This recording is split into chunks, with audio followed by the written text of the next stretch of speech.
News आपके लिए बिहार विधानसभा चुनाव में आपको रखे अपडेट सबसे पहले सबसे तेज चैनल को सब्सक्राइब करें, लाइक करें, कमेंट। नमस्कार व्यूअर, न्यूज आपके लिए दीपू कुमार। जैसे कि अभी मेरी मौजूदगी जहानाबाद क्षेत्र में है, जहानाबाद में है और जहानाबाद में एक नॉमिनेशन हुई है जो कि पप्पू यादव है, जो कि निर्दलीय से जहानाबाद विधानसभा क्षेत्र के लिए उन्होंने नॉमिनेशन किया है।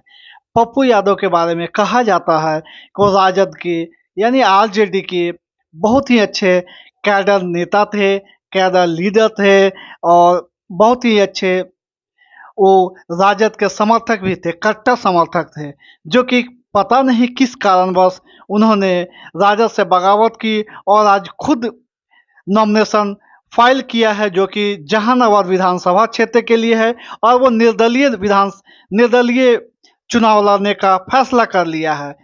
तो आइए हम पप्पू यादव से जुड़ते हैं और उनसे बातचीत करते हैं, क्यों ऐसा कुछ उन्होंने किया, क्यों राजद से उन्हें टिकट नहीं मिला और किस कारणवश वो निर्दलीय चुनाव लड़ रहे हैं। तो आइए हम पप्पू यादव से जुड़ते हैं और उनसे हम बातचीत करते हैं।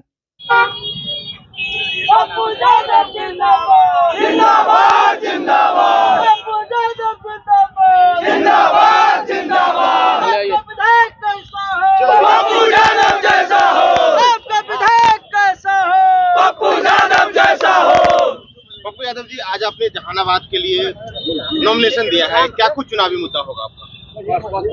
जहानाबाद बनाम वंशवाद होगा यहाँ का मुद्दा। अपने विकास के मुद्दे पर यहाँ की लड़ाई होगी। आज जितने भी उम्मीदवार आ रहे हैं जो दल के हैं, पूर्व में भी उनके पिताजी और चंद्रशेखर चंद्रवंशी जी भी रहे हैं। हालांकि मैं आरोप प्रत्यारोप के राजनीति में भरोसा नहीं करता हूँ, कर्म पर भरोसा करता हूँ। जहानाबाद के वासियों को सोचना होगा कि ये लोग दल क्यों बदलते हैं, अपने पुत्रों को स्थापित करने में क्यों लगे हुए हैं। पूर्व के दोनों सांसद एक भी उदाहरण दें जो जहानाबाद विधानसभा में यादगार हो, किस मुद्दे पर हम विकास किए। सर, राजद के आप कर्मठ नेता थे, उसके बावजूद भी आप निर्दलीय से सर नामांकन कराया, क्या करा जाएंगे? हम पहले बोले कि किसी भी दल पे आरोप प्रत्यारोप हम नहीं करेंगे। सकारात्मक राजनीति हम मानते हैं, अपने आप को स्थापित करने के लिए हम आए हैं। और अगर हम राजद में भी रहें तो ईमानदारी से रहें और राजद पर हमको कुछ नहीं कहना है। राजद उनका अपना नीति है।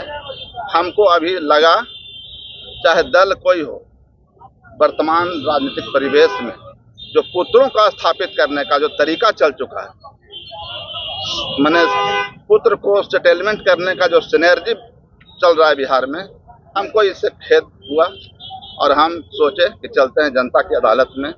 जहानाबाद के लोग इन दल बदलुओं से, पुत्रों को स्थापित करने वाले नेताओं से और विकास की बात न करके मुद्दा के भटकाने वाले नेताओं से हम चाहते हैं कि छुटकारा हो। और राजनीति हम बहुत लंबा किए हैं, ईमानदारी से किए हैं। थोड़ा जगा कर देखते हैं। हम जानते हैं कि दल छोड़ने के बाद एक कार्यकर्ता के साथ क्या होता है, लेकिन हमें हिम्मत है और जहानाबाद के ईमानदार मतदाताओं पे हमको भरोसा है। जीत जहानाबाद की होगी। आगे हम जा रहे हैं चुनावी मैदान में, जो भी होगा जनता। कौन से मुद्दों को लेकर सर आप जो है चुनावी मैदान में उतरेंगे? देखिए, बात हम बोलेंगे, अगर पूर्व के जितने प्रतिनिधि रहे होंगे उनको ये सब बात कहीं ध्यान भी नहीं आ गया होगा। आप आज़ादी के बाद एक भी जहानाबाद में गर्ल कॉलेज आज तक नहीं है, एक भी यहाँ कन्वेंशन हॉल नहीं है, एक भी यहाँ आज इतना बड़ा नदी नाला वाला जितना 2 नदियों से घिरा हुआ शहर है, ड्रेनेज सिस्टम एकदम ध्वस्त है, सिंचाई की सुविधा नहीं है किसानों को। अभी भी शहर में मात्र 2 कॉलेज है, कंजूएंट कॉलेज और 3 हाई स्कूल है, जबकि आबादी कहाँ से कहाँ चला गया है। तो यहाँ जितने भी प्रतिनिधि आ रहे हैं, मैंने दल के बदौलत वोट ले रहे हैं, जहानाबाद के विकास के बदौलत। और हम तो यहाँ के रहने वाले हैं, हमको लोग जानता है और कन कन हम यहाँ के लोगों को जानते हैं। सारा गली सड़क सब गांव रोड कस्बा क्या कहाँ कमी है हम जानते हैं। हम यहाँ सुलभ उपलब्ध होने वाले हैं। ऐसा नहीं है कि साइन कराने के लिए कभी गया जाना पड़े, कभी पटना जाना पड़े। जहानाबाद इस बात को बहुत ही अपने आप को गंभीरता से लेगा और आने वाला चुनाव जहानाबाद बनाम वंशवाद के खात्मे का होगा। आज जिंदाबाद जिंदाबाद जिंदाबाद, पप्पू यादव जिंदाबाद जिंदाबाद जिंदाबाद। दीपावली को लेकर जो है पूरे जहानाबाद वासियों को क्या कहना चाहेंगे? हम शुभकामना देते हैं, हमारा शहर और पूरा विधानसभा उन्नति करे, माँ लक्ष्मी के आशीर्वाद से सभी लोग संपन्न हों, शांति से दीपावली का पर्व बीते।